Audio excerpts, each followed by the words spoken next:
గురువు వచ్చాక నువ్వు శరీరం కాదు ఆత్మవి. ఆత్మవైన నువ్వు ఈ శరీరాన్ని ఎందుకు ధరించావు అంటే సాధన కోసం. నువ్వు ధరించిన శరీరం సాధనకి. ఇది మర్చిపోయి వేదనలో ఉన్నావు.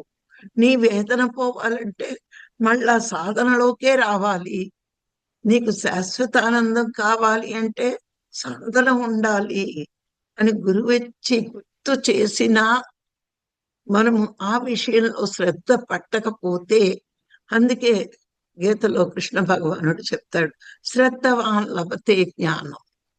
అంటే గురువు మాటల్ని నువ్వు శ్రద్ధతో విని, శ్రద్ధతో ఆచరించి, శ్రద్ధతో సాధన చేసి, శ్రద్ధతో స్వాధ్యాయం చేస్తే నీకు ఇదే చివరి జన్మ అవుతుంది.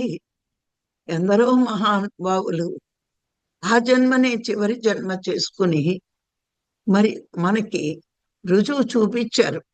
సాధన చేసిన వాడెవ్వడు కూడా, పరమాత్మ కోసం ధ్యానం చేసేవాడెవ్వడు కూడా ఈ భూమి మీద చెడిపోడు. పరమాత్మను వదిలి పక్కవాడి కోసం ధ్యానం చేస్తే, సృష్టికర్తని వదిలి సృష్టి కోసం ధ్యానం చేస్తే వాడు దుఃఖం పాలవుతాడు చిట్ట చివర. కానీ మన వేదాలు చెప్తున్నా, మహర్షులు చెప్తున్నా, గురువు చెప్తున్నా, ప్రాపంచికత కోసం ధ్యానం చేసిన వాడు వ్యర్థమైపోతుంది వాడి సాధన. మరి ఎందుకు వ్యర్థమయ్యింది అంటే, సాధన దేనికోసం? భగవంతుణ్ణి తెలుసుకోవడం కోసం చెప్పిన సాధనని దేనికి ఉపయోగించావు నువ్వు? నశించిపోయే ప్రపంచం కోసం ఉపయోగించినప్పుడు అది వ్యర్థం అవ్వదా? మోక్షం కోసం చేయాల్సిన సాధన భోగం కోసం చేస్తే వ్యర్థం కాదా?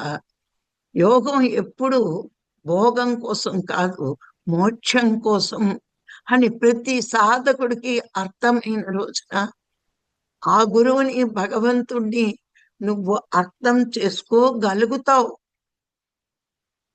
యోగం ఎప్పుడు భోగం కోసం అనుకునేవాడు గురువుని లెక్క చేయడు, మరి పరమాత్మని లెక్క చేయడు.